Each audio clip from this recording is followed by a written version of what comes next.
Hey guys, welcome to the Summer 2014 European Challenger Series, brought to you thanks in part to our friends at Coca-Cola. I'm David Freak Turley. Alongside me is Aiden Zyrene Moon. How you doing? I'm doing pretty well. I'm really excited to be back. Yeah. Step up my game and see if everybody else steps up theirs too in the Challenger scene. See if they can do it, guys. So All-Star Paris 2014 is over. It means it's time to wipe off the baguette crumbs and kick off another epic season of the Challenger Series. And if you're new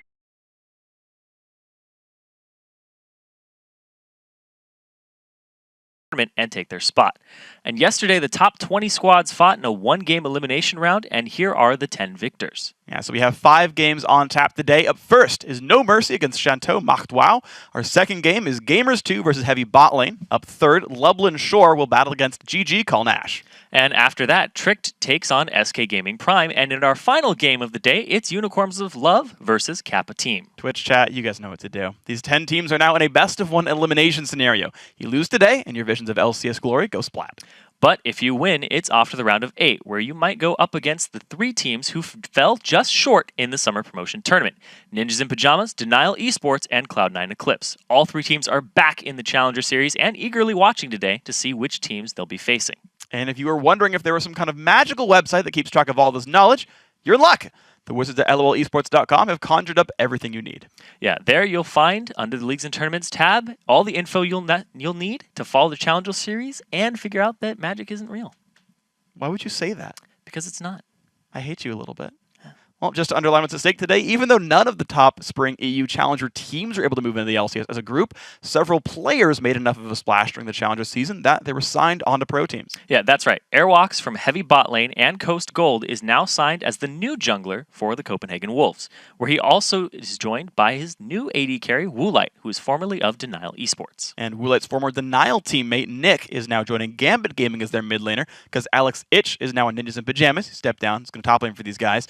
Now, these signings really showcase the level of talent in the Challenger League, so you guys might see the next big players right now in front of us. Yeah, there might be some stars here that will end up in the LCS, regardless of whether or not their team ends up there, if they showcase their talent. It's a good place to show yourself off. So the teams are getting ready for a preliminary matchup, going to be ready to go. Now, today's first win or stay home elimination game is No Mercy versus Chanteau Marctois. Yeah, and whether you win or lose, you are pretty much going to stay home until we get to those later games. But until then, you can be really comfortable in your chair at home, seeing what they can bring. But No Mercy. Yeah. They've been comfortable in their chairs, being that #1 seed in the Nordic East region. Yeah. And Nordic East, competing with West has always been one of those just clashes, and now they have one of those teams here. So the Nordic East, they are the only team for No Mercy, or No Mercy is the only team for Nordic East, to qualify to the round of 10 that didn't by directly winning. Yeah, they actually won a game. Whereas we have another team later on that we're going to see here from Nordic East who had a forfeit, unfortunately, but they are here, so good for them. But here it's No Mercy versus Chanteau Marctois. Yes. And looking at their round of 20 stats here, we see that both top laners had Deathless Shyvana games. They both really prioritized that champion. You said earlier today to me that you think Shyvana is the best top laner, right? I think she's the most popular one. I don't know if she's necessarily best. I think there's matchups that are good against her. Yeah. I like Jax against her because I don't think she can really bully out Jax and it gives him a lane. But as far as popular, split pushes well, joins team fights well, powerful by around level 6 already, it's just a good all-around top laner pick. Yeah, and she can farm pretty safely. Even if it's a Rise, you can just max Flame Breath first. Exactly. And go ahead and CS from a distance. So looking at them overall, the Raxo, the support player for No Mercy, is #1 here in solo queue in Nordic East. And he's also joined by 2 other members who are in the top 6 here. So they have 3 people in that top 6 region. Yeah, 3 guys top 6, 4 of them are Challenger in general. Their sub mid laner is a Diamond 1 player as well. So it's a lot of individual skill, and I always want to see how that translates.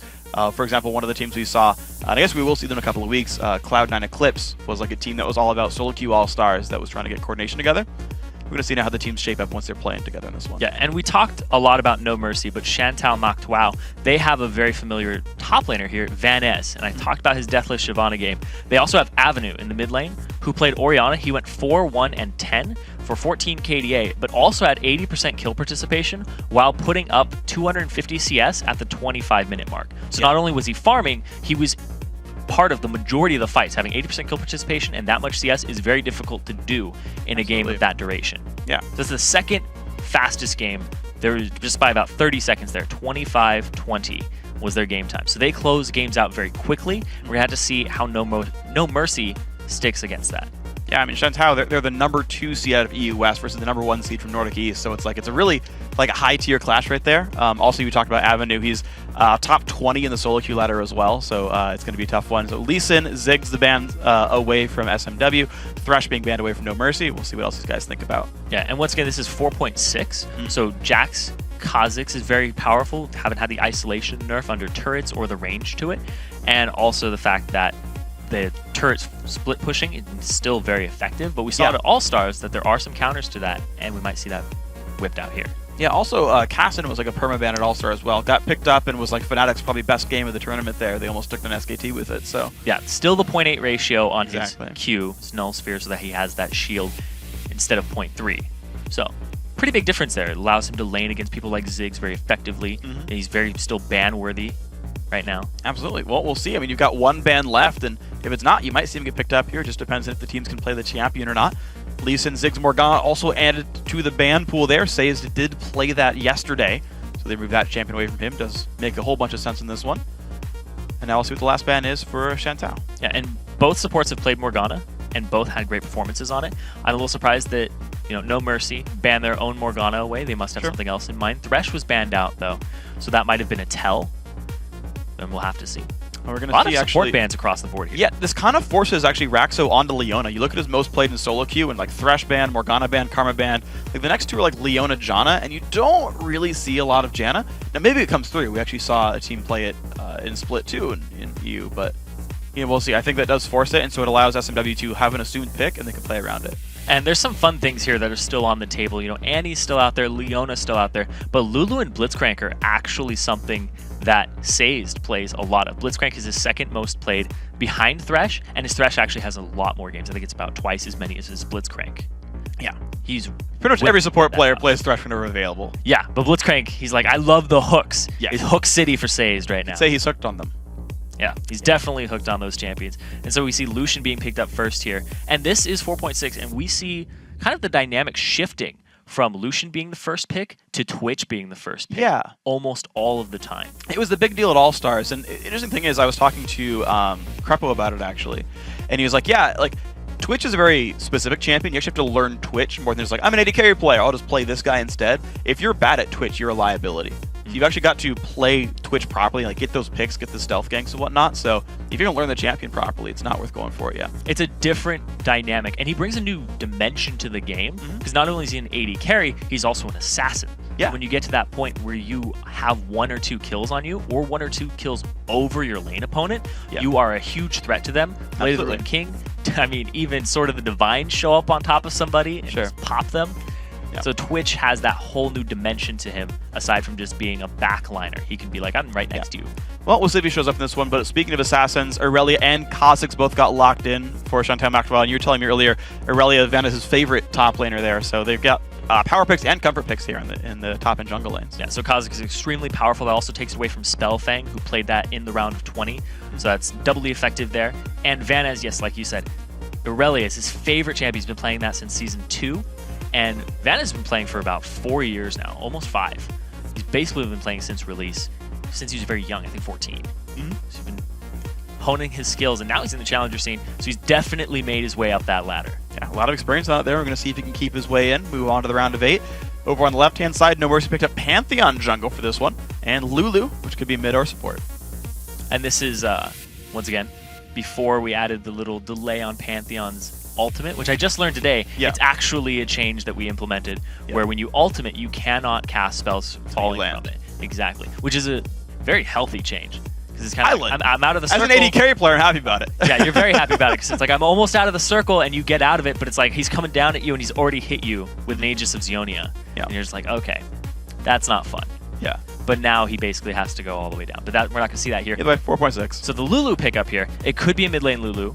It is somewhere in Meister's champion pool, but it could be that support, which would basically leave Sazed with Leona, forcing him onto that, or Blitzcrank. Or something he doesn't play very much of, Yeah, there we go. Well, so Leona gets picked up here for Sazed. The Jinx in there as well, so an aggressive bot lane's available. Honestly, Shantau's team is entirely aggro. Yeah, they have the go in button and that's it. But the thing is, if they're all going in, you get to be standing where you were, and you're already the back line. That's true. It's just like, they engaged for me. I don't have to peel backwards. And Chantal played Jinx in the round of 20. He went 10, 2, and 5 on that for 7.5 KDA. But they also fed all of the kills into him. He had half the kills of his team. So he had the 75% kill participation, but 10 of the kills out of the 20 were directly onto him and into his pocket. So they funnel a lot of gold into him while they split push with Vaness. And if Vaness can win his lane in the top lane by himself, that's going to be a huge boon for the team.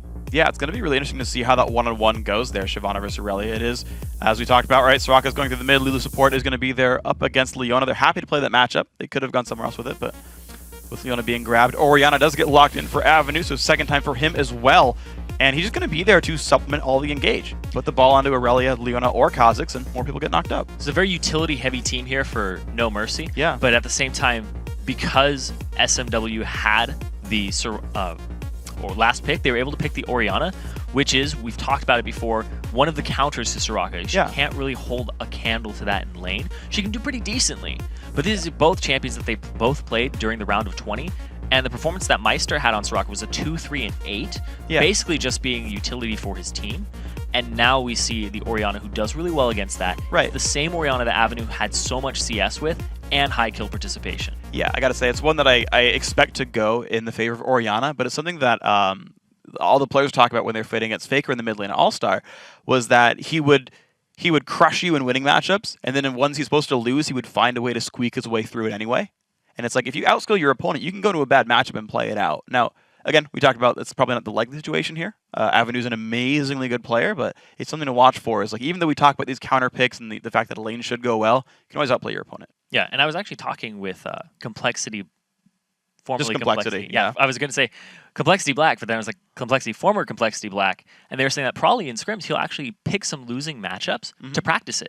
Good choice. He's like, if we're blue side, sometimes I will get stuck with this matchup. I need to practice it. We won't always be able to, go ahead and go into a matchup and know what we're facing. Absolutely.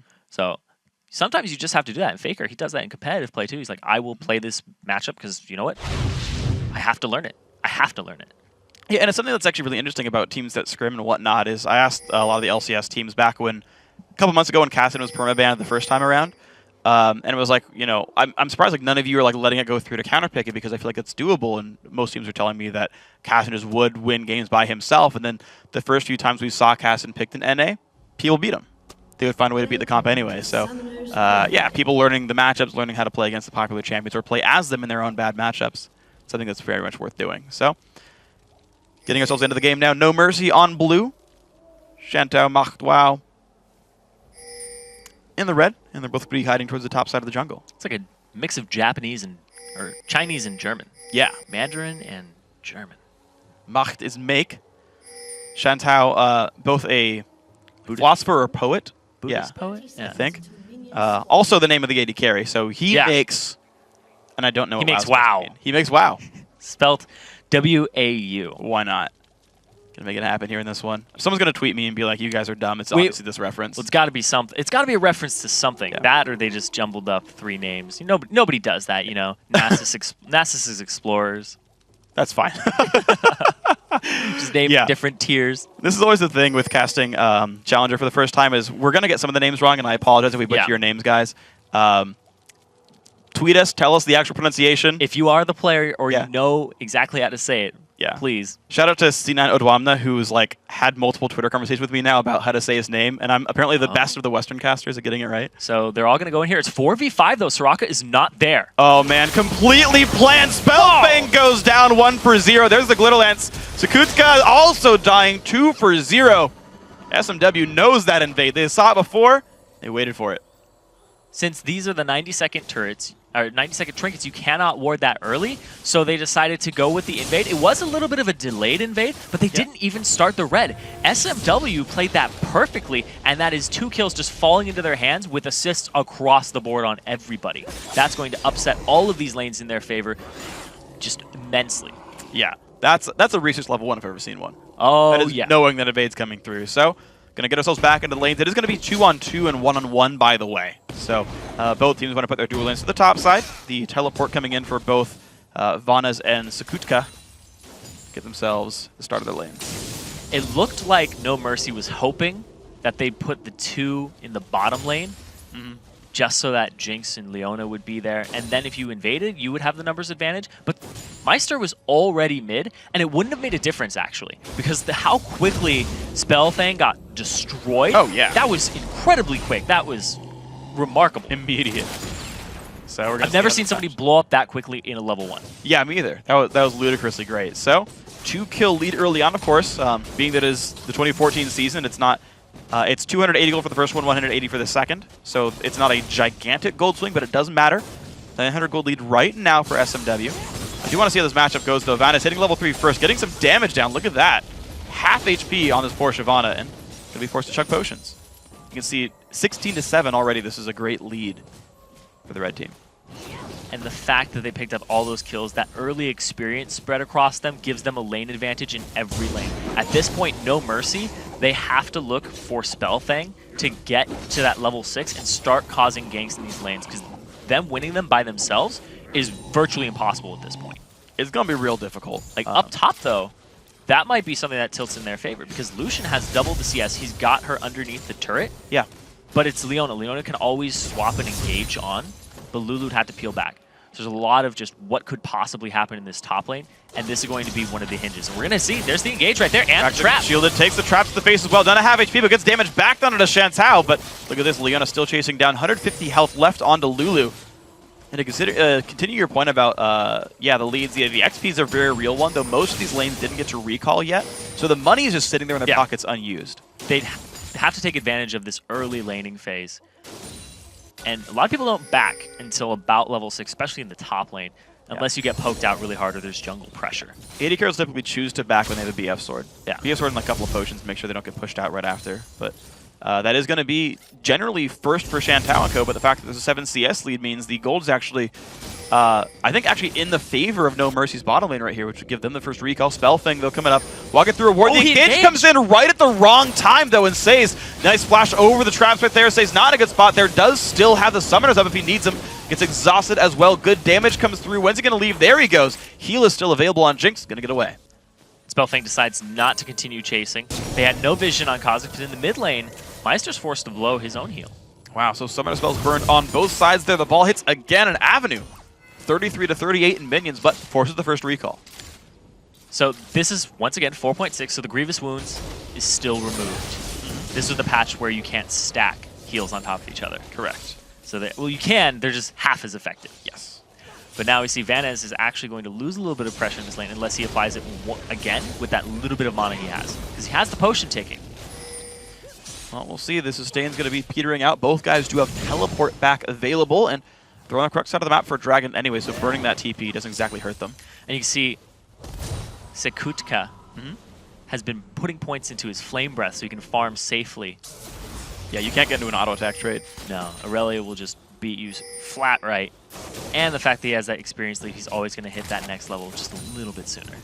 So the recall comes through, and Shyvana does want some lifesteal to hold on to this lane a little bit more. So Vamp Scepter, a couple more potions as well. We're going to see when the recall comes through for Aurelia. Satane, he knows there's no wards in the river. Sekutka going to face check on this one. There's the W slow. Going to get stunned up as well by Vanez. Big damage comes through, forcing the flash.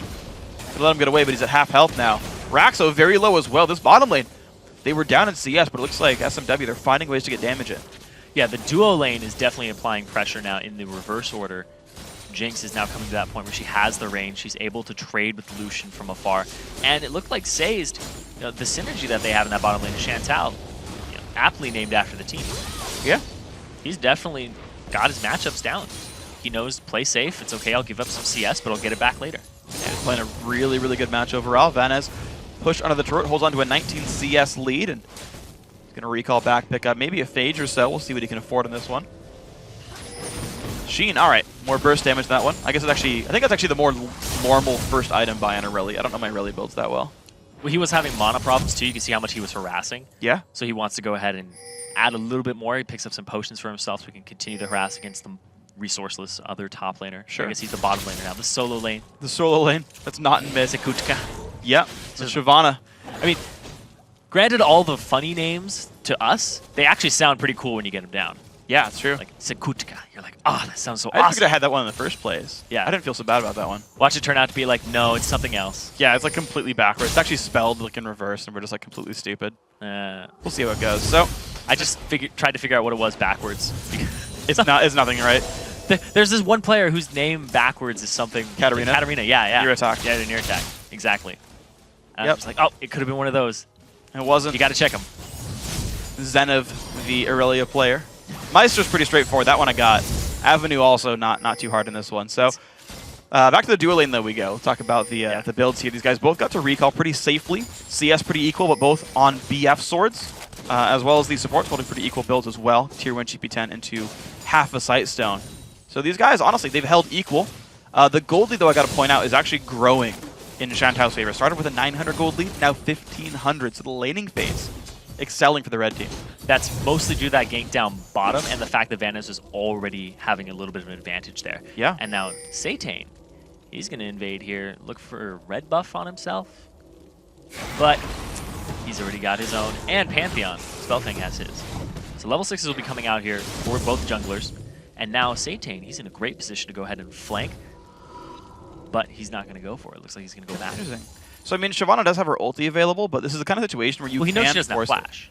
Yeah, to me, it's kind of worth burning the cooldown. I mean, it does show the fact that you're not anywhere else but bottom lane, so it allows like kind of free ganks from Pantheon.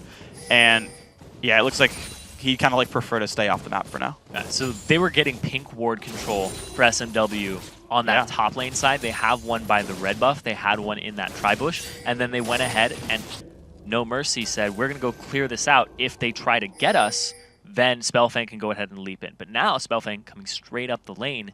There is a ward in that second bush, though. Well, we'll see. Will he go any farther forward in this one? The ward's got about 20 seconds left till it disappears. Raxa puts the pink ward down to make sure. He stepped out of the brush. Spellfang stepped out, I'm pretty sure. Up. The jig is up. He's caught. He's going to recall his way back. Oh, if he goes back, though, Satane is up in the top lane. Now, Satane's actually very fond of going to a lane, sitting there for a couple seconds, and then just starting his back. And he's like, if anything happens, I'll be here, but I'm really going backwards. Yeah. It looks like neither jungler finding any real ganks just yet, but it is worth pointing out. Elder Lizard already done. Nice little check there by Jinx, tries to make sure Pantheon has gone back. He has. Spellfang looks for the bottom lane, though. No one's around to stop the one. He's going to jump. And the fight's already started. Vanis has already gone in for the battle. Low health right there. Has to dash back to a minion. Trying to escape now near the tri-brush. He did kill the minion, so he has the Blade Surge reset. It's a good stun. And He has flash, though. Is the burst enough? It is not. Vanis gets over the wall. Good escape. That was a flash by Spellfang. But, of course, Dragon's Descent was already used to try and push Vanis back into the Grand Skyfall. Very well played escape right there. Trades flash for flash, ulti for ulti. Otherwise, pretty much safe in this one. So that was a necessary gank there. Because he at least, even though he didn't kill him, he got the flash, which means that Sekutka now has flash advantage in the lane. And a repeat gank would be much more effective at this point. He needs to revisit that lane and start getting it back in their favor, because that's where most of the CS discrepancy is in that bottom lane or the solo top lane. So look at that, 26 between them. That's where it's really coming from. That's the big chunk of it. And if they can get that back, and also if they get a gank on him, that frees up a dragon for them. True. That would get them right back in this game and basically negate those 2 kills. See if they can find it right there. Cordosan taking a bit of poke. Shield did not quite come through in time. Spellfang looking to maybe repeat this gank in the bottom lane. No one is around to stop him. Satane's on the wrong side of the map. Vanis puts a ward down to try to spot some of these moves. And there's a ward for Vanis right there. Yeah. Yep. It was hiding behind the other ward. Sneaky. Looked like that ward was already invisible. It looked like that ward was a turncoat. It was like, I'm done with this side. Swapping to red. Can't believe the ward would do that. Betraying ward. And look at Satane, speaking of betraying wards, stabs it right in the back. But look at that. We see Avenue is making his way down. He's looking for a flank there, but nope, sniffs it out. All right, looks like everyone's going to be safe for this one. No gank happens for Pantheon. Wasted about 30 seconds down there, but was standing on a ward. Satane, again, counter jungling this whole time. He's been doing this over and over and over again as Kha'Zix going into the enemy jungle. And even though the CS lead doesn't even look that big between the junglers, Satane's CS is on bigger camps than Spellfang, so the gold difference is actually pretty massive. Yeah, also the fact that he was able to get that deep ward down right now. The blue buff will be up in time for that. It's around the 12-minute mark currently. Yeah. So he's going to go ahead and wait for his timer to hand off the blue buff to Orianna, and then they will make their way over there. Because judging by the timer when he last checked the enemy red, and they weren't there, he knows that the red was done first, then the blue. And now look at this, repeat gank bottom onto Vanez.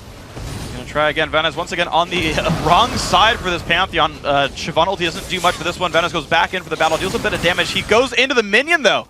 Trying to dash away. If he has the reason, he can jump to one more. Still has flash. Yeah, I don't think Vanez can get away from this one. The Q's not going to come up in time. Stun comes back through, but the E comes out. There's the kill pickup. Nice attempt to disengage, but didn't have the key reset. Spellfang was running at that, like, let me just get a little help in there, a little assist, but no. Well, at least it made Aurelia run the correct direction to get the kill away. So, an assist in spirit, if not in number. Cortisone taking again damage. Says, oh, could he go in there? Lands the E. Nice knock up there from Raxo. Keeps himself safe. Shyvana ulti comes down. Traps as well. Big burst comes through. Still does not go down. Jinx Rocket stymied there by the summoner heal. Now Say's taking damage on the way out. Doing a health trade. Raxo, the #1 Nordic East solo queue player on the #1 Nordic East Challenger team. Showing the Lulu mechanics. Yeah, that was awesome. And now it looks like they're making a move here from SMW for the Dragon. They'll be 3-man strong. There's Soraka just back. She'll only be a wish at this point.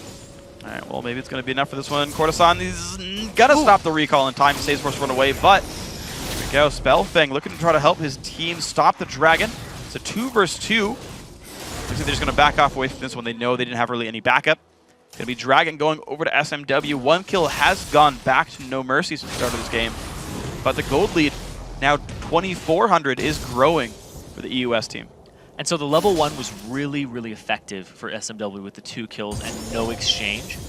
But at this point, it's getting to that point where the Dragon is the main chunk of gold. Nobody ran away with the game that early on, and No Mercy stayed in it, and they made some of the right moves to keep themselves at that point without letting the gold lead grow out of control. They gave up a Dragon just now because of pink ward coverage, and now Vanna is going back, and he still does not have flash. I'll put some damage down on this one. There we go. Again, Panther just keeps showing up. This poor Aurelia dash to a minion. Dragon form comes in, wrong side of the fight again, but I don't know if Aurelia has really anywhere to go. Once again, drop down. Sakutka 2-1-0 now.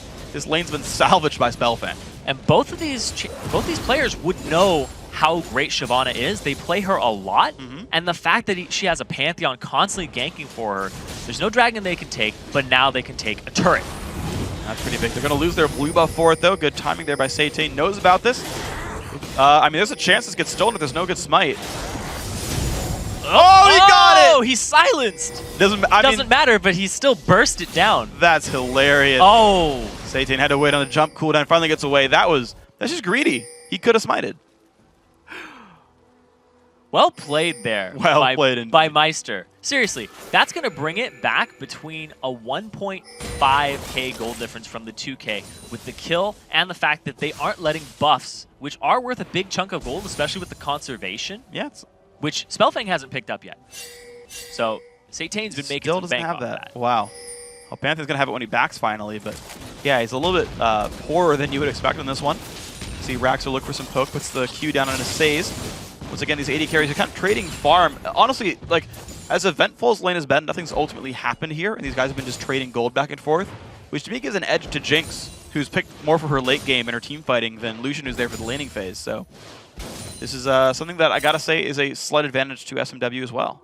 Yeah, SMW has that scaling here from Aurelia, Jinx, Orianna's always going to be a late game beast. We're going to have to watch the build here from Meister, whether he goes with the tank Soraka, which some people have been favoring, or normal build. AP. Yeah, it really is. When people are like, well, I'm going to get a Rylai's Crystal Scepter, slow everybody, constantly, just be really hard to take out. Get something. Sometimes people go Frozen Heart for the cooldown reduction. I've seen that. Just like, I'll get some armor on top of my armor. Yeah, why not? I like armor. Yep. It gets a little out of hand. No, it actually gets a lot out of hand at that point. Yeah, I mean, with a name like Armor, it's got to get out of hand. Okay. Thanks for that one. Yeah. I thought it was good. You know, I do appreciate them. I appreciate the thought behind them. Thank you. And Proof that I do think I sometimes. appreciate the thought behind this gank, too. Vanez now has Flash. This Dragon Form Vaughn is trying to set up a dash. Does get to 1 minion right here. He's going to try to pull the team away and dash back if he can. Oh, it just keeps running. Looks like he made his way out. The movement speed is enough. Satan, he does have him off on the side. People who can use Blade Surge very effectively Yeah. are always very impressive. It looks good. It does. Yasuo, he doesn't have to kill anything. Ooh, armor comes in though before the Ignite Miles, taking some pretty big damage. Can Avenue chase this one down? Goes for the tower dive. Forces the summoner heal out. Gets away. Still has the wish, too. Meister, Yeah. keeping that in his back pocket. He's like, I'm out of range. It's fine. Uh-oh, Vanas going in for the tower dive, though. Only Wish is available. The heal's already been burned. Vanas gets the slowdown. Tree damage comes There through. it There's is. Wish, and it forces Vanas away. The teleport comes in as well. Avenue forced to flash It was over a the bait. wall. The chase still coming through. Now can Sakut get anything for this one? Raxo nearby as well. Can he whimsy someone? Flash comes in. Damage goes through. And now poor Avenue's kind of on the wrong side of the street with this one. Q comes out. Flash silence. Everything comes through. Down goes another one. 4-2 out of No Mercy. Couple flashes blown there. Meisters as well as Courtesan. Courtesan, that's right. He's not the coordinate system. Courtesan. Oh, gonna have a battle go though under the turret. The knockup comes in from Lulu. The dive, the heavy armor Shyvana just goes for it. Satan now under the turret, goes for a bit of damage. The turret's so low, but they're not hitting it. Finally it goes down. Satan's gonna fall. Another kill comes through for the team. Little Lance lands. Teleport comes back in from Vanas. It's gonna be the disengage. No Mercy. 5 kills in a row. And for the first time in the game, they have a 100 gold lead. Yeah. They're actually back in the lead, and now they're on their back foot. They have low mana pools currently. Soraka, she can sustain them. The question is who's going to back. They don't have Satan here for SMW, so they can still hold their own here for No Mercy with equal numbers. They're a bit afraid though. They know the health bars and mana bars are low. Raxo's got nothing. Meister is at half.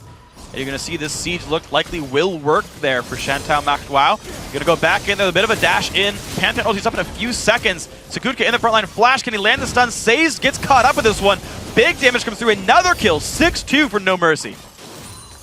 And Avenue went straight to the bottom lane to clear it, instead of coming straight to the middle. The blue buff is up, so they'll probably hand that off to him. The 30 seconds on the dragon. So now, this is the perfect timing here for No Mercy, actually. They get to back, and they get to go straight to the dragon if they want to. Spellfang does have his ultimate available, and we're going to have to see what they do with this. They now have an advantage, and they immediately convert all of that gold they acquired into items. And that's going to be all kinds of wonderful for these guys. You're going to see Zeal and most of a Last Whisper now done for Courtesan. He's all kinds of scary, this one. And so here's the thing, too, is Vanas has his Trinity Force. Yeah. I know you love that item. Yeah, of course. At this point, this is where Aurelia actually starts becoming Aurelia. Yeah. The first couple parts of the game where she has the Sheen, the Phage, she's not that effective, especially against somebody like Shyvana, who can just bully her. And now look at that, the perfect timing on it here for No Mercy. They show up, and they push Satan to half HP. He's going to have to risk his life for this if he wants to go for it. But up top, see that Shantou, Yeah. he's going to try to split push this. He's doing what he can. And the thing is, this team had timed Dragon. They knew it was there, and they knew that No Mercy was stronger. It's a really good choice. Be like, hey, split push top, get a turret for the Dragon, because you know they're going to go for 5. So that was actually pretty good adaptation right there. A nice little thought. Thinking one step ahead. Blue buff, again, available there on this side, but you're going to see him. He's not even going to try right there, because he doesn't want to get the chance for it being stolen. He'll wait till he's got his team around. Yeah. Also, at the same time, last time he warded it worked out pretty well for him. Yeah. He ended up getting Steal buffed. the Cossacks. See if it happens again. Just try to bait him into it and be like, nope. So SMW have had a false sense of security multiple times here. Yeah. That last, like, Meister coming up big with that bait with the Wish. He held onto that spell, didn't use it when he was poked out by Avenue, and instead waited, used it at a very key moment, and baited 2 people under turret. Avenue went so far to the point where he had to go the long way around. What's weird about that, though, is, like, Avenue should have been able to easily tell him, like, okay, yeah, he burned the regular heal, and he burned, like, only one other heal. Like, you know Straka's got 3, right? And the fact that, like, they dove knowing another one of those heals was still available, to me was, like, kind of weird. But at the same time, you're sitting there like, I don't know if he has it. I don't know if I haven't been keeping track of it. And here comes Spellfang, and here's another global for him. Right on top of Avenue, gets locked up right there in front of the wall. Big burst comes through, nice shockwave lands on 2, but it's not enough. 1 kill again picked up for No Mercy. So here's the thing, is Avenue, 244 farm, 22 minutes into the game. He's still doing amazing in the farming department. Doing better than even the round of 20 game. Yeah. But he's giving up kills at this point. He's being too aggressive. And Shantou, he gets a turret bottom, but they lose a turret mid. A tier 2 turret at that. Yeah, again, a better trade for No Mercy. I think Shantou is doing the best he can with the situation, but is just slipping away from these guys. 3, 1, and 4 on the Shyvana. Had a losing lane, got salvaged by Spellfang, and then the team grouped up for team fights, and it's worked every single time. And this is the Nordic East pride coming out here for No Mercy. They have to show off, and they're going after Satane. He got caught out with their Meister on the dash forward. Gets a bit of a slowdown on Akazu, but will not catch him entirely. There's a Q that lands onto Saze, though. Big burst comes through. Raxo a bit hurt. It's not going to be enough to stop this team from going in. Again, Satane low on health. Almost the damage comes through for Lucian. Not quite enough, though. But again, forcing the team back. Dash forward, if he lands a Q, it's going to be the kill. Didn't use heal for the extra movement speed. He's like, no, I'm not going to be that greedy. Which is a good not call really worth there. it. Yeah, it's definitely not worth it at that point, because you could mess that up on many levels. Yeah, I've done that. Yeah, you've healed for the movement speed. I've healed for the like, kill and then just like died by being stupid. So don't do what I did. Don't burn healed and die. That's really stupid. Cortosan, though, going to hold the bottom lane for this one. You're going to see, despite the fact that Jinx has been split pushing so much, this Lucian's actually keeping up in minions quite well, which is pretty impressive when someone's given us a isolated lane for so long and to keep your minions there. So yeah, Jinx was given a lot of the CS by the Targon's Brace, though. Sure. In the laning phase. But in general, I mean, it's the same numbers. Yeah. And that was a thing that we added a while ago. Yeah. So glad we did that. You don't have to add it by hand. And you assume like which ones were actually traded versus not. Yeah. They cover the tooltip, do the gold math. Yeah. Like how many were 5, how many were 10? No, he actually has 220, counting whatever he got from Targon. Yep. So lovely. Uh-oh, well. There's two there. Top lane, though. Sakutka's going to get a counter kick here by Pantheon. Will it be enough? Dives in, puts some damage down. Van is forced to run away. Spellfang goes for the stun, but Satane's a tanky man. You don't necessarily want to go for that one. Damage now comes through onto Pantheon. It's kind of split back and forth. The Wish comes through, though, and keeps the team nice and safe. Now Van is forced to run backwards. No Mercy, repeatedly winning fights. Whoa. Oh. Nice shot. Yeah, it hit them both. Gives them some more potential here to re-engage if they wanted to. But here comes Leona off on the side, but there is Soraka on the flank. They're outnumbered here. It's 4v3. 4v2 in the top lane, having Aurelia back. Vanez does have TP, though. And it's just going to be the numbers advantage right now. You still have to wait for Aurelia, Jinx, and Ori to show up. So outer turret goes down. No Mercy. Now 4 turrets to 3. It is impressive that Shantou has managed to pick up 3 turrets for themselves. Despite the fact that they had 0 when they first started losing all the team fights, and managed to take all 3 outers in pretty short order despite losing battles. Is Vanez going for a Wit's End? Yeah, that's the build path, I'm pretty sure. He wants the magic resistance? Isn't it one? No, isn't it 1 dagger and 1 recurve bow? That could be. Yeah. That could be Blade of the Ruin King. Yeah, Ruin King plus a null magic mantle. Just because he wants it. Yeah. Like, that's my guess. I was like, yeah, Blade of the Ruin King is usually what you want to go for. But I mean, if he's really fearing the magic resistance here, that's going to be shredded away by Soraka and then just had more damage dealt to him. Because Shyvana does a lot of magic damage that people don't expect.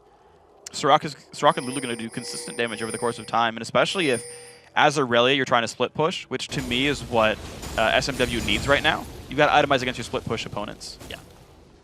And we're going to have to see, but I like the pickup of the no magic damage.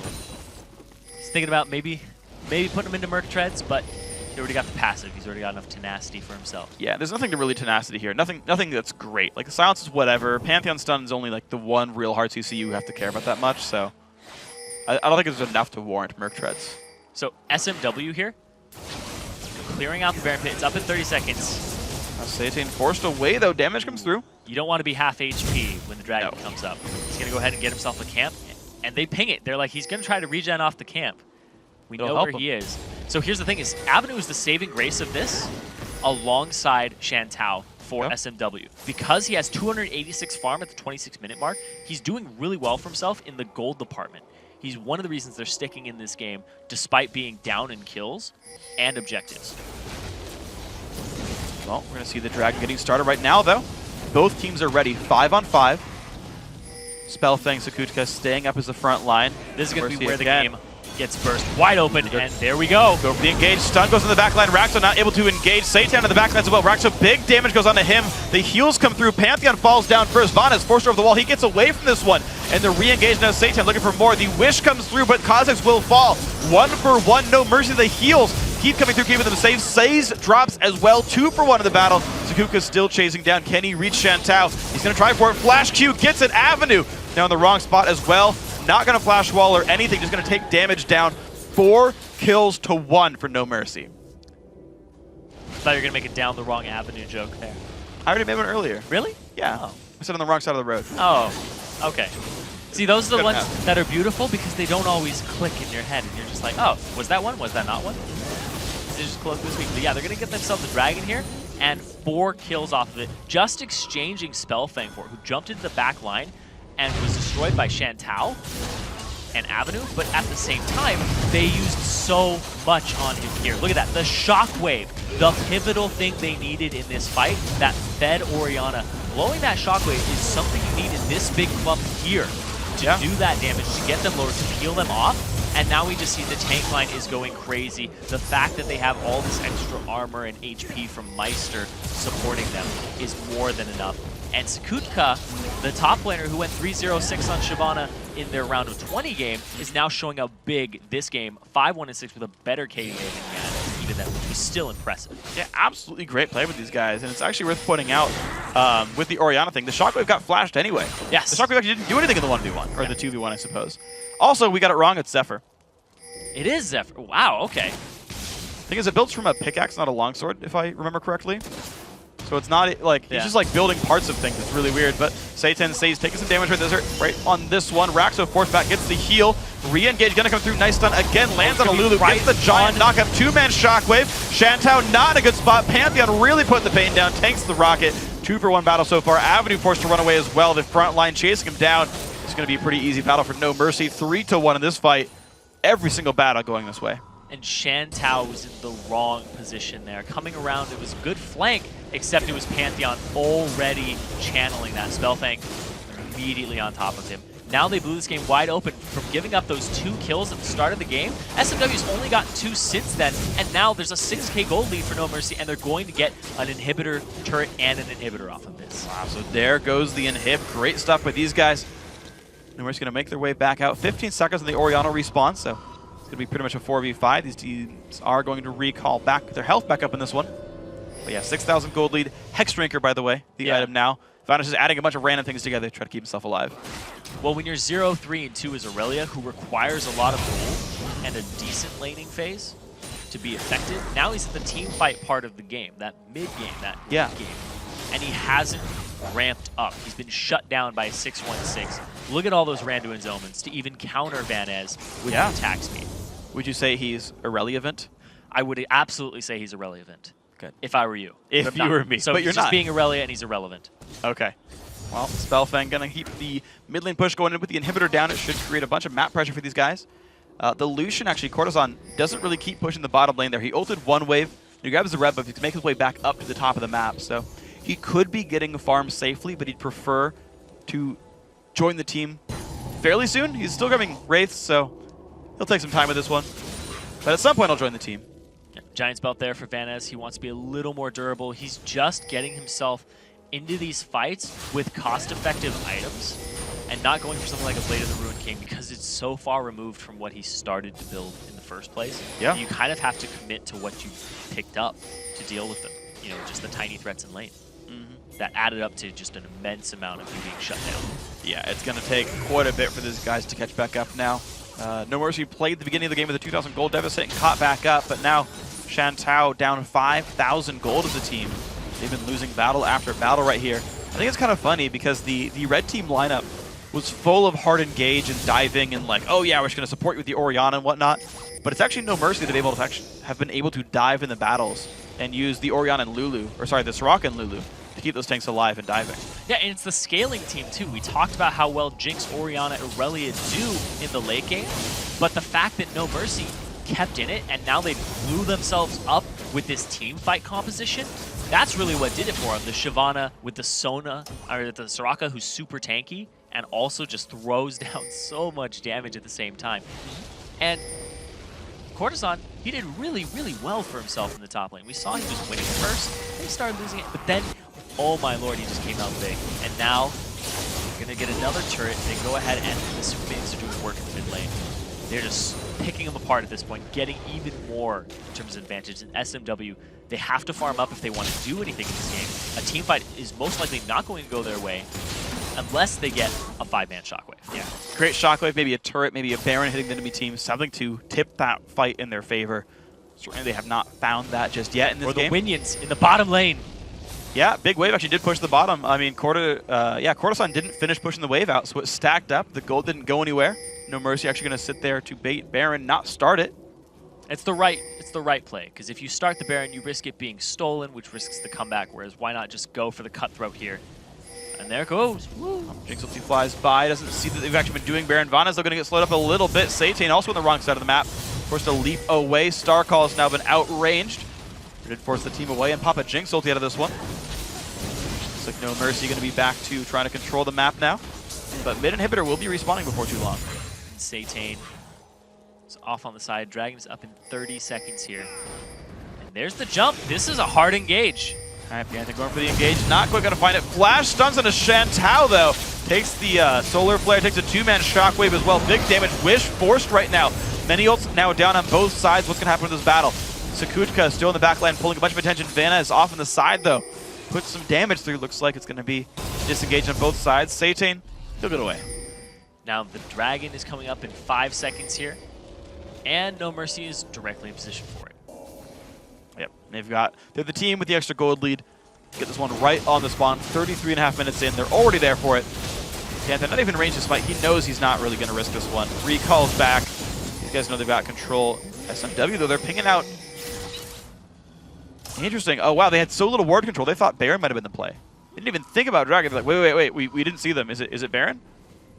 Yeah. Not even. They had to check it at that point, because it was possible that it could have been a Baron play.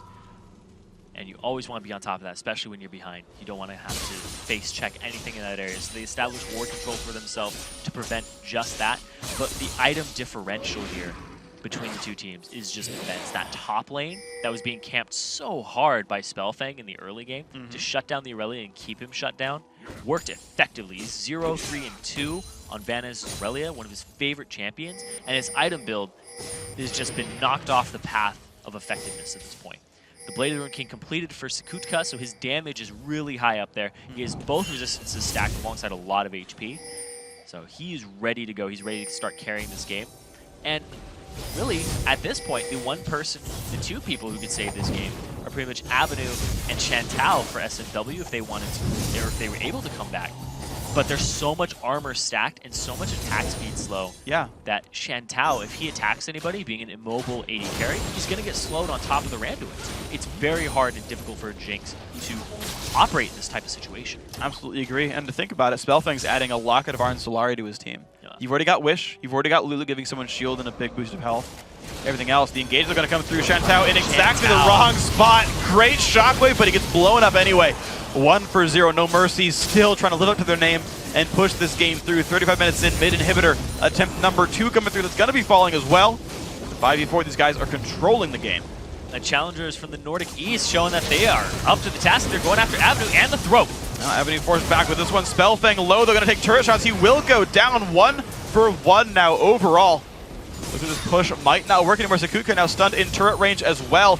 Maybe the guys bit off more than they can chew. Big damage comes through. The heals coming in. Ignite, not going to get the pickup anyway. Now Raxo very low. Another kill. Vanez picks up 2. Now Cortison to the wrong spot. Gets exploded on this one. Triple kill for Vanez. It's now a 4v1 on the map. And that is a Baron ping here. They're going straight for it by SMW. The overextension, and they went for the throat, but they ended up cutting their own hands. Yeah, that throat was pretty sharp in this one. Now it's going to be a 4,000 gold difference. That's going to shut to about 2,000 when Baron goes down. As he's taking the damage. Only Soraka is there to defend. More than 8 seconds to go until anyone else respawns in this one. Big damage, honestly, coming down to the Baron. But look at this. The MVP of this is really the turrets. How much damage they continue to do. We see Sakutka, he takes aggro here, it drops off, it goes to Lulu for a bit, then it jumps back to him. Sakutka's so tanky that you really did need the turrets to take him down. The 6th member, the 7th member, that was really an 8-man team there. Yeah, for SMW. And we said they needed help in order to win the team fights. The turrets were, in fact, part of that. And there we go. It's going to turn the game into a much more decent spot right there. You can see 55 to 58,000. Just a Zephyr done as well. Just doubled their kills. The entire game went from 4 to 8. They're 3k gold behind, or about 2.3k gold behind, and now they have temporary combat stats. Yeah, it actually puts them as the stronger team on the map right now. Yep. Baron's worth about 6k-ish. And here's the thing is, what they'll do with this is they will farm up the lanes, cause that threat. They have the super minions so that Wave will continue to push into their mid lane, and they're going to farm up. They're going to get all this gold and turn those temporary combat stats into permanent ones. Yeah, they're really going to win this one, but No Mercy looks like they still want to exert pressure there. They've got that dead middle inhibitor. They know they can pull attention there, try to get some turrets back. This is risky, though. If they get into the wrong kind of fight, the gold lead's gone. And you can see Shantou, he went for the distortion on his boots. He needs the flash cooldown because we just see Spellfang on him all the time with the Grand Skyfall. And in that vein, when we're talking about boot enchants, you can see we have Alacrity on Vanez because he wants to be in that fight. He wants to move around as much as he possibly can. He has the Zephyr movement speed. He has the Trinity Force movement speed. He has the Alacrity movement speed. He just wants to move. He He's really got shoes on. Yep. Ready to dance. He's a quick freaking moving guy. And it's 484 move speed without the killing a minion proc. So it's a rather quick bro. So here we go. Looks like defense now is the name of the game for No Mercy. 6-3 again, the turret score, but this could be a very different number soon. 2,000 gold difference. Mid lane definitely the focus. More wards getting swept out. These minion waves die so quickly. But for the first time in a long time, SMW are now applying pressure to the turrets of No Mercy. The Baron's worth a lot. It's about 4,000 gold in terms of contemporary combat stats, and they're only 2k behind. So they do have an advantage here, and they have sieging potential with the HP regen. Look at how quickly that goes down, and the siege that Jinx brings. Yeah, Cortosan forced to burn his ulti to try to clear the minion wave away, but it's not going to be enough. Interestingly enough, did not go Triforce Lucian, by the way, to go for the Phantom Dancer type build. Vanez. Didn't get the reset, but it didn't matter. He got away enough. Little short on that. Dragon is up in 40 seconds. Both teams are actually in a great position to contest here. And I actually would love to see how long the Baron buff has remaining on it. Because if they're able to get to that Dragon with Baron on it, which it does look like they would be able to in 30 seconds. Minute 10 seconds roughly on the Baron buff is going to be enough for Dragon itself. Now the thing is, that last Dragon went down when SMW was like checking Baron. They don't have the exact timer here. If they can realize it instinctively with saying they were off the map and it wasn't Baron, they could guess the timer, but it looks like they do not know about the Dragon whatsoever, and it's going to go to No Mercy. They got enough wards that they're not going to get stabbed for it. Yeah, they're just going to go to farm in that top lane. They'll put it about a 3k gold difference here between these two teams once the Dragon falls into the hands of SM or No Mercy. And No Mercy, the fact that they came back from that early level deficit was really impressive. 2 kills falling into people's hands. They didn't blow summoner spells though at the start. They were pretty much like, okay, you know, you got us. Yep. That's it. So they didn't give up huge advantages. They gave up some kills and experience, about 1,000 gold. But when you blow summoner spells on top of it, it's even worse. But they still recovered from all of that. It's amazing. And now, in the lead, they just have to wait out this Baron buff and go back for the inhibitor. And they're still the stronger team. Well, let's see what they can find. Baron buff. Pretty much gone at this point. 15 seconds. Going to be going away.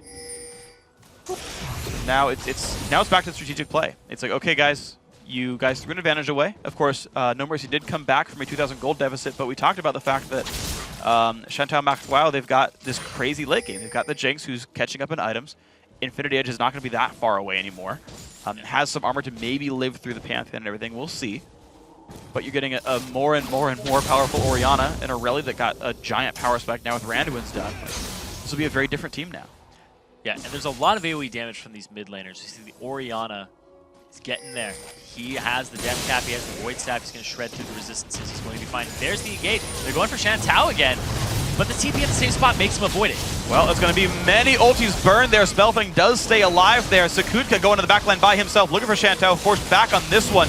Great shockwave that hits 3. Is that going to be enough? Now, No Mercy, still the one aggressive. Van is forced away using Mikhail to keep himself alive, but the chase in, No Mercy trying to go for this one. Looking for more, Sazed a bit low. Low health bars everywhere. Nobody dies yet. But everyone injured. But now the inhibitor is open for No Mercy to go after. The Baron buff was what SMW needed to stay in the game, and now that deficit is making itself known again. And look at that, they're trying to go for it. Inhib falls, but Home Guards healed up most of the SMW team. Spellfang is going to go down for that one because they went so hard for that. Slow's going to get dodged away successfully. Nice Q as well, but there's the TP. Aurelia will get at least something on this one. Looks in, there's the flash, gets the slow down onto Raxo. It's going to be him locked up as well. That is a kill picked up. Sazed tanks away pretty much all of the culling. W could land a Sakutka. He's going to get a bit of a slow there. And now a 5v3 for 35 seconds. With the 40-second death timers, that's enough time for them to start sieging up this turret. The long-range wave clear that they have compared to what No Mercy has currently available to them, it's not that great, and they can't really engage without the Pantheon. Here we go. Inhibitor mid lane under fire. There's the first inhib turret of the game for Chantal Machtwau. They're going to get the first turret. The inhib goes down as well. 3v5 though. No Mercy still trying to stick around, do something for this one. They've got Pantheon in 5 seconds with his ultimate. It's going to be the chase actually. The slows, they can get enough. They can knock this team away. Vana's going to use the Randuin to slow down Sakutka.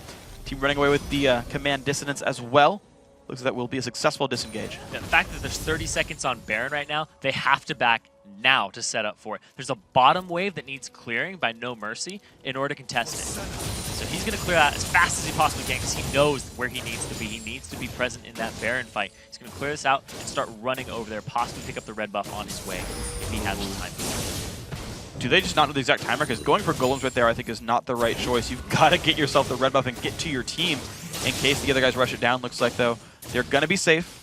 He's going to get the red buff. Ward sweeping, actually No Mercy right now owns the area just enough. And Avenue but they've got to be careful. Avenue's going for blue too. The buffs before this Baron are extremely important on these champions. We see Meister, he hasn't died all game. He's 3-0-9. He has the Rylai's Leandri's combo. And the fact he's tanky, he's very, very hard to take down. Nobody's done it yet this game. Yeah, I feel like long duration fights could go pretty well for the No Mercy squad if they can get multiple heals out. It'll be good for these guys. Recall came through for Lucian. Didn't pick up anything for it, though. Still just sitting on pickaxe. It's a scrying orb. Thanks, Vanez. All right, nice. He's got one for Never himself. face check again. Never going to have to, as long as it's off cooldown. So the problem with their last engage was that the TP came in at the same location and a little earlier than the Grand Skyfall. So basically, Chantal was like, oh, I need to move away from this ward that's being TP'd on, and that's exactly where Spellfang was. The engagement that Spellfang has had in the past, right on top of Chantal, have been perfect. You lock up that Jinx, she's extremely squishy. He has the GA completed now, so what they're going to have to do is just try to get to him, destroy him, and then camp his body. And they can't do that with how tanky Sakutka is and Meister. Well, we'll see if they can get enough with this one. Here we go. Minions getting swept away rather quickly. Looks like the mid lane siege back and forth. Of course, both teams missing inhibitors. I mean, super minions everywhere. And it's a 1,000 gold difference right here. And nobody went straight for the Baron. It's a 1 minute on the Dragon remaining. Super minions are going to do battle with each other in the mid lane. And that's where everybody else is, too. No TPs. Yeah, here comes the real test, though. I think very few teams are in 45-minute games that are super equal. Normally it's a team with a lead trying to close it out, and they're going like, oh, we're going to control Baron, we're going to do all this stuff. But now it's like, well, no one owns the map. It's how do you create opportunities from nothing when you've got little vision control. Split pushing could get you caught really easily. It's like a bunch of 5-man squads looking for ways to create pressure. And I gotta apologize to Vanez, because he's been playing Aurelia forever. Yep. You know, but his build, it worked out. It's working out now. You know, Blade of the Ruined King is the standard that we see a lot of people go nowadays. But I mean, if you make it work, then you make it work. I see occasional Zephyrs. I wouldn't call it standard, but it's not the first Zephyr Aurelia I've seen. Yeah, people usually will get rid of Zephyrs for their boots, or get rid of boots for Zephyr, and sit on like a Blade of the Ruined King instead. But he just wants all the movement speed. That's his counter engage. That's how he follows Shyvana into the back line. Yeah, it's like Shyvana's on us, I'm on her. Like even with burnout, I'm just as fast. Oh, absolutely. As soon as you take damage, you can stun him too. And look at that, Dragon up, Baron up, but the inhibitor is now in favor of SMW. Chantal Machtwau. All right, they've got it's about a 1 minute window. I think there's no super minions left. Yeah. So it's going to be back to it's got about equal. One more. I think there's one more coming down. Okay. Strutting this stuff. No, there's none left. Yeah. There's none on the map when the inhib respawns, and the inhib's respawning like right now. So that was the last super minion wave. So back to regular footing here in this one. No Mercy on top of a ward right here. Sweeper is up for rack, so he doesn't realize it. Lucian right now, you can see Courtesan is actually being donated a lot of farm. They want him to hit that Infinity Edge power spike. He's not reached it yet, so he's the guy getting the farm. He's going to Wraiths, he's going to Wolves, he's getting... Spellfang's out of position. They know it. They're going straight for him. He's going to try Skyfall to get out. He gets out! Whee. Nice. He's gone. All right. Well, he's got a minute and a half, though. Now he doesn't have that engage tool. Are they going to start the Baron up? It looks like they... No, they're just going to camp it. All right, no, is he trying to they poked it. Ooh, they took aggro. Had to get away from that one. 6 bit of damage. Culling's not going to hit very much. Maybe hits about 10 bullets there. Vanez, though, goes for the engage. Does not land Solar Flare, though. And here comes Sakuka into the front lines. Good traps gonna hold people back though. Jump into the back line. Look at the damage coming through from Pantheon. One-man shockwave pulls back Sakuka. Big knock up there onto Meister. He wants to kill things if he can. Down to the back line goes the Leona. One kill picked up. Shantou also forced to revive. Big fight for No Mercy. Vanes flashes the wall. There's a double kill there. Sakuka big on Shyvana. 5v3. They keep speeding up Meister with Raxo, so it's this incredibly fast Soraka slowing everybody down, shredding them, doing so much damage and being unkillable. It is ridiculous to watch right now, and it is incredibly ridiculous and hard to deal with. But they don't even go for Baron, they go for the middle inhibitor. There's 50 seconds on Shantou. They could end the game here unless a perfect engage happens. They could try. They're fighting as an Orianna, which is always going to be difficult. Looks like Satan goes in for a bit of a trade right there. Has the ulti popped. Summoner heal burned right there from No Mercy. But they're going to go in big damage on an Avenue. Culling not going to hit him, though. Re-engage into Satan. Some good stun damage comes through. Which is the minion clearing. There's a new wave, but it's not going to be much. No Mercy still has about 10 seconds pre-Leona. Will it be Baron? It's a good pushback there using Satan. But the Solar Flare in the last fight whiffing and the Shockwave hitting one person was the exact opposite of what they needed. They needed those moves to hit multiple people. Baron, the DPS on it is already at half. As soon as they get a ward over the wall, it may be just in time. Ooh, will he try? He's going to! He gets the smite, but he's got to flash the wall. The ulti comes in, low health bars. No Mercy just lost the Baron. Good disengage there from Lulu. This team will get away, but wow. Inhib, but Baron goes to Shantou Maktwao. Got a 4-man shockwave off of that. Looked really impressive. They weren't going to go completely for it. The soft disengage there from Raxo was more than enough with the Lulu. And now they're going to pick up the Baron for themselves. The Dragon's going to fall into their hands. SMW, they're back in the game again with No Mercy was knocking at their door. That's incredible. I can't believe the game has gone like this. 49 minutes and 24 seconds in. The game started with Shantou Maktwao getting a 2 for 0 at level 1 during an invade. They got ahead in the laning phase, 2,500 gold. Then No Mercy found team fight after team fight after team fight, going 16-4 or something like that at some point. And then 2 Barons later. It's almost dead even right now in gold. Temporary combat stats in favor of SMW. Gives him that edge, but the hero right there, Satan, coming up big for the EU West team. Okay, Jinx. Off she goes. Well, not quite Eye-Edge still for Jinx. She's got some time to go to the full build. However, Lucian has reached this. Even despite Baron buff, if I were the Lucian, I'd be like, guys, I do like 50% more damage than Jinx right now. We should go for a fight anyway. And if they can peel properly, Lucian can carry these battles. Also, Meister, he still hasn't died. He's always just running in there, throwing down his Star Call, and now they're going to camp a bush. And this is actually a route that you would check pretty frequently at this point in the game. See, scrawling orbs down. Vanes can't necessarily tell. If they go for it, they don't know that the rest of the team's behind it. There, now they do. Oh, Jig's up. Better run. To go. Mid lane got pushed out. Better run straight over a ward. And they walk over a ward. Satan's going to make his way over. Nothing too big picked up, though, but it does mean the inside track there in the mid lane. SMW could rush down this inhibitor pretty safely. By the time they get to the inhibitor, Spellfang's going to be back in the base and ready to use his Grand Skyfall. And there he goes. He goes straight for it. All right, a couple of Banshees Veils pop by the Culling, and there comes the battle. Quick early Zonya's used, and a one-man shock with the knock-up there from Lulu. The battle is afoot. Shantou forced back by Sakutka. Spellfang goes down 1 for 0. The kill back onto Jinx, though. The AD carry now, Cortison is there available in the back line. He's going to push everyone away with this one. Satan forced out. Avenue as well. Big damage comes through, and that's another kill picked up. 2 for 1 to No Mercy. The lack of peel that they have for Jinx to get Sakutka off of Shantou is just destroying them in these fights. Vanes, he's going for another hero move here. He has to get this. Yeah, I mean, he's got Summoner Teleport. This is going to easily drop. I'm actually surprised that No Mercy's pulling back, because he can't get anything else. TP to the top turret, and he's out of there. He's going back, too. He's going to cash in. Yeah, No Mercy could have stayed mid. The mid inhib's respawning right now, and they could have stayed in the 4v3 and taken mid inhib. So he just sold his Hex Drinker. He's buying a GA. Yeah. Most likely.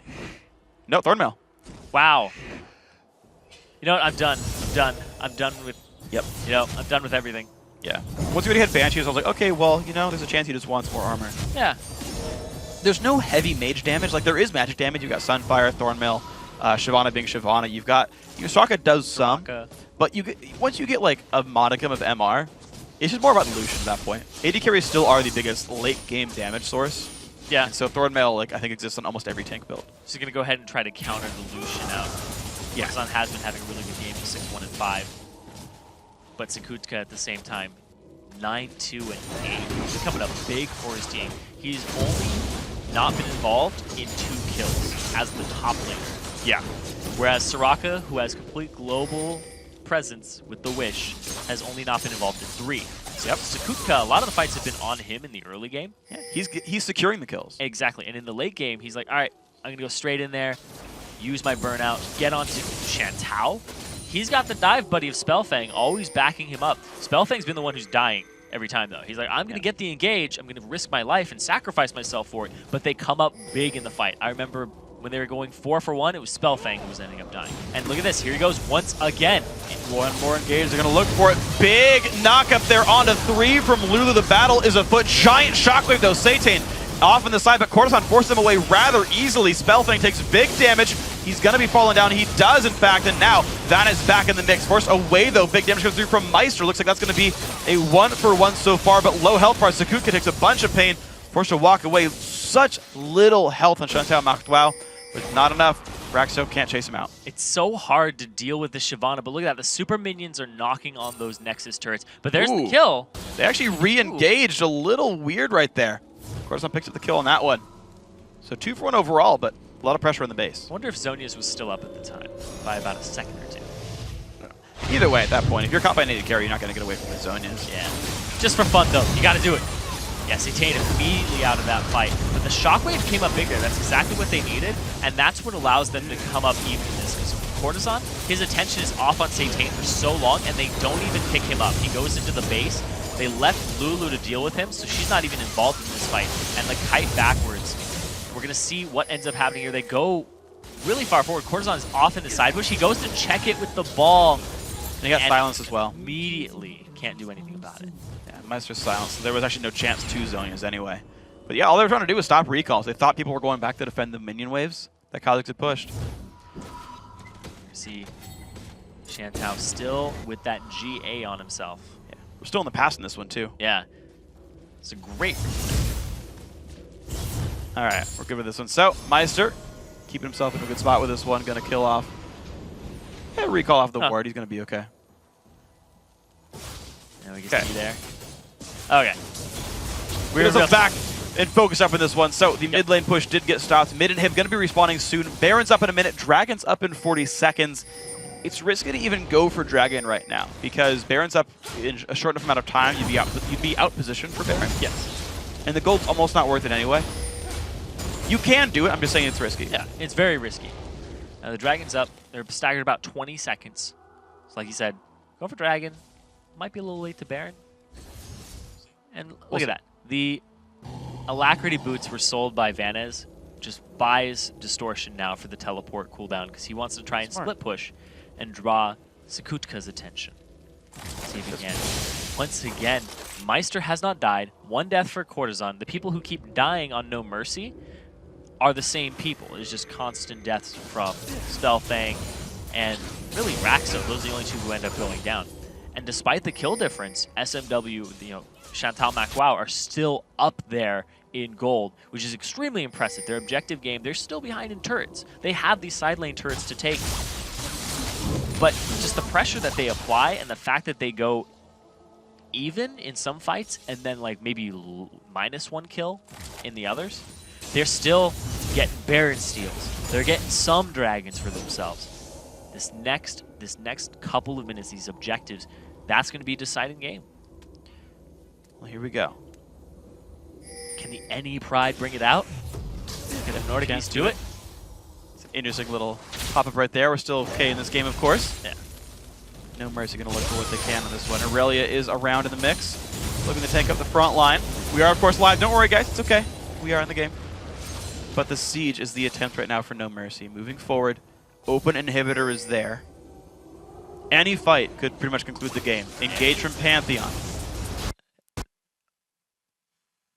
Bug splat. All right. So, what happened? We'll have it in a second. He jumped down. Dude, that is how cataclysmic Pantheon's ultimate is right there. He actually destroys the games by himself. So, guys, we'll get you the results. We'll get you the game in a little bit. Don't worry about that. We'll get ourselves back in this one. So the game, 55 minutes in. And by the way, just so you know, the game did play out in real time. It's like the game still happened. Don't worry about that one. Just so you know, it's a spectator issue, not the game itself. That's still fine. So let's talk about what we have so far in this game. Ludicrously close. Yeah. Rank 1 Nordic East was rank 2 EU West. So top competitors. Like both rosters, like 4 guys in Challenger. Yeah. Like ludicrously good players in the first place. Jinx, I just feel bad for. I know we talked about it in Champ Select, right? It's like, oh, your whole team's going to go in. They're going to create the front line. You'll be fine. It's like, yeah, but it's Pantheon Shyvana. Yeah, they can dive life was sad. straight into the back line. And here's the thing, too, is we set up Avenue in the pregame being a really good Orianna player. We saw his farm throughout the game has been immense. Yeah. Then he started getting shut down. And Meister hasn't died at all. He's died. He went 2, 3, and 8 in the round of 20. He hasn't died a single time in a counter matchup. Because Orianna is, regarded as one of those people or one of those champions that did really well against Soraka. Yeah. Not the story here. Bullied him around for sure, but didn't kill him. Actually, Soraka did fine in CS anyway. Yeah. He ended up bullying Soraka out of lane. We saw it a couple times. The bait under the turret is what set that one around. Because Meister was able to hold on to his wish for so long and then bait the bottom lane and the mid laner into him was huge for the team. Yeah. Then they ended up getting all 4 of them collapsed, the 2 kills, and the turret off of it. Yeah, and I want to actually kind of focus back on some of the other early laning phase matchups as well. The one that I liked was Shyvana versus Aurelia. We talked about Spellfang camping for Sakut to get that matchup good. And it was interesting because Pantheon was actually ganking, right? Yeah. Grand Skyfall on cooldown all the time and trying to get Aurelia. Didn't get all of them. Okay, fine, but got some of them, right? And got lane pressure. You get flashes most of the time, too. Which is great. It's still good. Flash advantage is huge in lane. Absolutely it is. It lets you get those kills right there. But the interesting thing to me was that the Kha'Zix on the other side of the game, right, was looking to counter jungle, but I never saw him actually force ganks. Yes. You've got a Leona Jinx lane. You've got an Orianna with Shock. We've got an Aurelia to stun, and never actually looked for a real gank to set this up, was tunneled on counter jungling Pantheon, and got a gold lead for it. But that doesn't snowball a game for you. It just accrues a gold lead slowly and steadily, and it was like 2,500 gold. But nothing turned on for these guys. Yeah. They're just like laning phase, laning phase, laning phase, laning phase. Oh shoot, they did stuff. Yeah, they had those 2 early kills. I think they got a little complacent with it because they sat on them for so long. And we're like, we're fine. We got a dragon. 2 kills, a dragon. We're up about 2,000 gold. Let's just keep playing this out. We have the scaling team with Aurelia. We have it with Jinx. We're going to be fine. But then at the same time, it did not play out at all like that. Soraka coming up big. Shyvana's able to deal with Jinx in the backline with Pantheon diving. Just so much here, just clashing at each other. And that's why the game was even at that point. So, yeah. So just so you guys know, we're getting ourselves back into the game in just a second. As we talked about it, the game was still playing on. We're going to get back in about 56 minutes into the game. We'll play out the rest of it for you guys and commentate that one. It's still live for us. I don't actually know who won or anything. Yeah. But if I haven't seen it, it's new to me. It's new to me. Pretty much. It's all that matters. It's like reruns are new to you as long as you haven't seen them yet. Okay, so yeah, we're now into late game situations. Team fights are explosive. I feel like there's still the edge to No Mercy, even though they're like losing Barons and things are screwing up for them. It's like the Shyvana's not getting removed, the Jinx is dying, whereas Lucian's staying alive. And to me, when you get to the hyper late game scenario, it still is about the marksman. And the fact that one team is actually able to keep theirs alive, unless their front line dies too fast and you just got nothing else to do, they're still going to be okay. All right, and this is before Spellfang uses his ultimate to engage. All right, here we go. Nice loud game sounds for everyone. And here we go. There we go. Awesome. Whew. Back to a decent spot with this one. Now Spellfang. Gonna look he looks for it. Engaged here, and there it is. All right, here we go. Can they get the damage through in this one? The jump on in. Leona in the front lines. Nice knock up there from Lulu. Shockwave lands on it too. This is a good fight right now. Chantal Machtwell, they take down 1. There we go. Satan forced away Lucian, though, getting some damage through. Sakutka forced away, but here comes the damage. It is on for Lucian, and no one is reaching him. Is it going to be enough there? The fourth flash. Red. Oh, no. Jinx has he red. went in too hard, and the kills are getting picked up now. Chantal Machtwell looking for another one. 3 kills picked up, and suddenly, actually, this Jinx and not getting caught blows up everybody. So Spellfang's ultimate landed right on top of some chompers to zone, but also Sazed went in at the same time. These are 50-second death timers. They're going for that open inhibitor here. They will have minions behind them in a bit, but they can still tank it out with how tanky Sazed is from all of this, and the fact that they still have their marksman available. Well, here we go. 40 seconds, 30 seconds. They're going to keep pushing on in. They've got two pretty tanky guys. Actually, I guess just one, really. Aurelia is actually sitting in the back lines, but can teleport in if she needs to. They would have some kind of ability to put her back in. Tuga trying to defend. There is a turret there. Sazed actually fairly low on health, but Jinx is putting some good damage down. There's going to be turret number 1 picked up. There we go. The stun on a Sakutka, though. The Shyvana, hard to remove. Jinx kind of getting forced back as well. Meister doing what he can to keep his team alive, keep him in the game. 3 seconds, 2 seconds to Pantheon. Here we go. The Shockwave going to land. Will they go for the Nexus, or will the team come in time? They're trying to close it out. Is the damage going to be enough? Yes, it is. And look at that. 58 minutes in, Chantal Machtwau. They take the game in a nail-biting fashion. It was worth the wait. Yeah. That was definitely worth the wait right there. It looked like Pantheon was going to make the game-winning engage, but it was the game-winning engage for Chantal Machtwau. Yeah, they reacted to it so well. Yeah, they did really well that game. They ended up with the 2 kills at the start. They ended up winning with a kill deficit, but objectives in their eyes. And the fact that they were able to take that Baron steal was what put them back in the game. Yeah, I gotta say, the plays right there by Kha'Zix was super freaking awesome. The steal, of course, massive. And just the fact that they finally found a way to peel for Jinx. Like, that got 6 out of Jinx. That got to the finally Infinity Edge being done for that champion, which is the big power spike you're waiting for, but the time that tanks have real, like, tanky items in front of them. And it was there. They peeled back the Pantheon. They peeled back the Shyvana as well, despite the Lulu engage. And it was just Jinx shooting rockets at people. Yeah, the 6 items there that they waited for. Yeah. And they had the scaling team. We said it from the start there. And we saw Meister, Soraka. No deaths that game.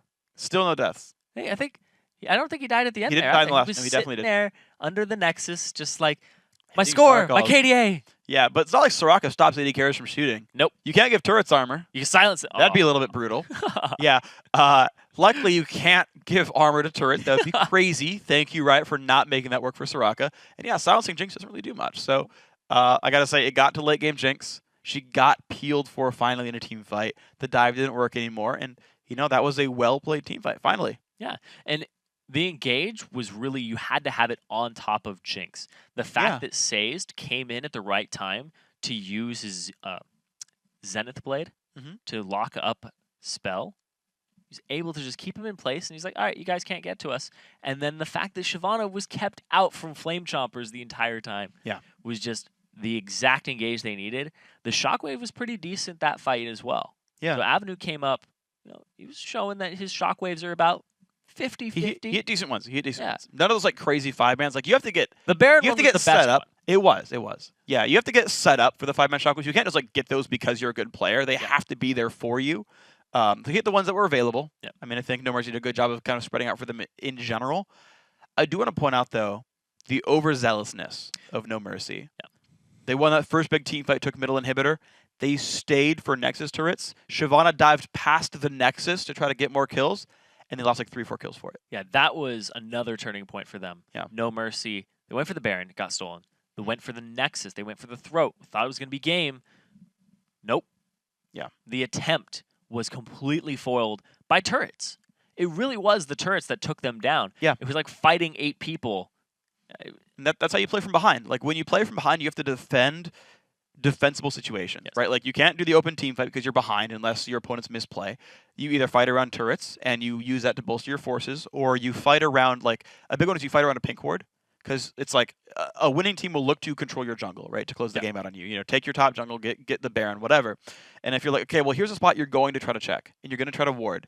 You put a pink ward down and you defend it with 5, just like the invade at the very beginning of the game. And you let a team check into you, right? It's like a Lulu goes to go grab the ward, and you're like, well, hook, get a pick, 5v4, you on the map again. Yeah. That's kind of the way that you can take games back. And Chantal Machtwau, they did that. They defended in their base. They got back to the turrets when they needed to. They tried the team fight. A lot of them didn't work, okay, to be fair. But you pull it back, you find that sort of buttress, and then you're okay. Yeah, and if I had to give an MVP that game, it would definitely Satan to get themselves back into it. Yeah. With the Baron steal. Because that looked like it was going to be the end of it there. You know, all of them had really great performances. Vanez, really rocky start, didn't let it get to him, didn't put him on tilt. Yeah. His build did end up working for him in the end. He swapped some things out. He's like, I don't need the Hex Drinker anymore. I don't need Alacrity anymore. You know, just adjusting himself to the situation. They were very, very smart choices when he needed it. So I thought he came up really big. Avenue had some shockwaves that were really decent, really good. The fact that Shantao was carrying that game, he was the main source of damage later on. And that Say's, you know, they played the synergy. He's like, we're bottom lane. I got your back, brother. I'm going to save you from Shyvana and Pantheon. Man and a Dragon. It's difficult. Yeah. And he pulled it off, though. Some Solar Flares, not the best. Sure. But he still, man, brought it home there at the end. Locked up as many guys as he could. Oh, yeah. I actually do want to get back to the Satane point, actually, on Kha'Zix, because so the Baron steal was great, and that's, like, obviously awesome. Yeah. What I like as well was how well he fought against the backline of No Mercy, because he would go in and pull Lucian's attention. And now keep in mind, right, this is a Kha'Zix and then an Aurelia. And the Aurelia had had Trinity Force, had Zephyr, had Berserker's Greaves. So 3, and it also had a Banshee's Veil. So at most 2 armor items, right? Because you got 4 offensive or MR items, meaning that Lucian's going to cut through that champion. It's just random and Storm, which is good, but against a full item AD carry that will not leave you tanky. And so Kha'Zix threatened the Lucian, made Lulu and Lucian attack him, and then still got away from those fights, which allowed Vanez to deal damage the entire time on the other side of the fight, right? There's a replay we saw in the bottom lane fight a while back, like 50 minutes in or something like that. And it was like, yeah, Kha'Zix pulled all that attention, and it was like when the Orianna died face-checking a brush. Yeah. Lulu and Lucian chased that guy into the jungle, and then he got out and pushed the mid lane. Yeah, and that was the whole time. Really like good move fight. by him. Yeah, and that should have been like a 4-for-0 fight for No Mercy, but they chased Kha'Zix. Yeah, the only thing I want to keep an eye on for Satane is his early ganking. Like his priority of counter jungling may not work against everybody. And also the fact that if the other team recognizes it, they're like, oh, Kha'Zix is in our jungle right now. We saw him go in there. Let's go pick him off while Pantheon's bottom. You know? Sure. So that's a little bump in his play style that wasn't coming up big for him here, but they didn't get super punished for it. Yeah, the thing about that actually is that was how, if you remember SKT versus OMG from All-Stars, actually, that was how Benki played the matchup, is he would go and counter jungle like Pantheon. You actually find him in the jungle and kill him a lot of the time. Yeah. But he would focus on counter jungling in hopes of actually pushing the Pantheon out. Now, we never found the opposition, right? And ganks actually got found in this case by No Mercy, but you know, it's a play style that we've seen at the top tier, something worth emulating. It didn't quite pay out. So guys, going to take a quick break. When we come back, it's time for Game 2 in our Elimination Showdown when Ocelot's team, Gamers 2, takes on Heavy Bot Lane. It's coming up right after this.